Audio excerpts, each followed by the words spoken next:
जैसे कि आदिल कहलू ने भी हमें कहा था कि ये जो फैसला दिया गया है इससे ये होगा कि जो भी फैसले मजीद होंगे उसमें तब्दीली आएगी और बेहतरी ये होगी। तो आप क्या समझते हैं, इस फैसले के बाद निजाम में बेहतरी आएगी?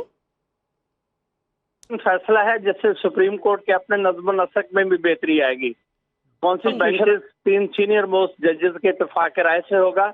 और सबसे बड़ी जो मुतनाज़ा बात थी वो 184(3) के तहत सुप्रीम कोर्ट की जो बराह रास्त जुरिस्डिक्शन में फैसले होते थे उनके किसी के पास कोई राइट ऑफ अपील नहीं था। अब इसके फैसला के बाद एक्ट को आईनी करार दे दिया गया है, आइन के मुताबिक करार दे दिया गया है।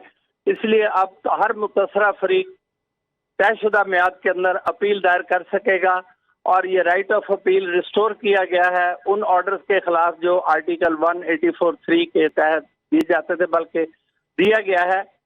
और सुप्रीम कोर्ट ने एक बात और तस्लीम की है कि पार्लियामेंट को बमुताबिक आइन हर किस्म की कानून साजी का हक, इसमें पार्लियामेंट की लेजिस्लेटिव कॉम्पिटेंस को एक्सेप्ट किया गया है और सुप्रीम हैसियत दी गई है पार्लियामेंट को कि आइन और आइन के बाद पार्लियामेंट और फिर सुप्रीम कोर्ट सिर्फ तशरीह के लिए। तो नसीरुद्दीन नैयर साहब, जिस तरह से आपने बताया कि ये एक अच्छा फैसला है, आप इसे करार दे रहे हैं और ये कह रहे हैं कि इससे यकीनन सुप्रीम कोर्ट का जो नज़्म नस्क है और जो बेंचेस बनाने का मामला है, उसको नोटिस लेने का मामला है, उसमें बेहतरी आएगी। आप समझते हैं कि तनकीद खत्म तो नहीं हो सकती, लेकिन जो उंगलियां उठाई जाती थी, जो तनकीद की जाती थी सुप्रीम कोर्ट पर, फैसलों पर, बेंचेस पर, वो इसके बाद अब कम हो जाएगी? मौजूदा चीफ जस्टिस साहब ने फैसला ये किया कि ऐसे अहम कानून की आईनी हैसियत को जांचने के लिए फुल सुप्रीम कोर्ट बेंच तश्कील दिया जी। और इस ऐसे इकदाम से ही आइंदा के मुस्बत फैसलों की बुनियाद रखी जाएगी।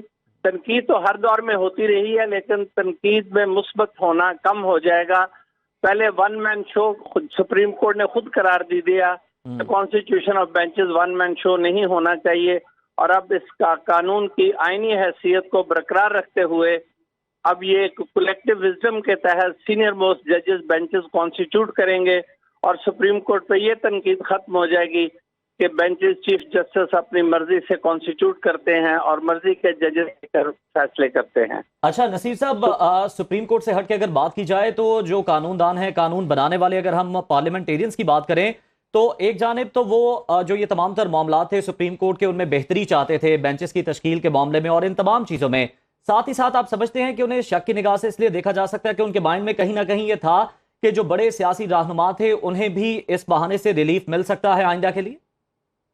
नहीं, वो अब रुक गया, उस हिस्से को उन्होंने कालादम करार दे दिया। रिट्रोस्पेक्टिव इफेक्ट तो नजर आ रहा है, अभी पूरा फैसला तो सामने नहीं आया। बेशक नसीरुद्दीन नैयर साहब, रुक गया, वो 8/7 से फैसला आया, लेकिन कहीं ना कहीं कानून बनाने वालों के जहन में ये था, जो फायदा था जिसकी वजह से पर्सनल स्पेसिफिक कहा जाता था वो खत्म हो गया। अब ये सिर्फ मौसर मुस्तकबली होगा, माजी के फैसलों पे इसका कोई इतलाक नहीं है कि पास एंड क्लोज ट्रांजैक्शन दोबारा रीओपन हो सके।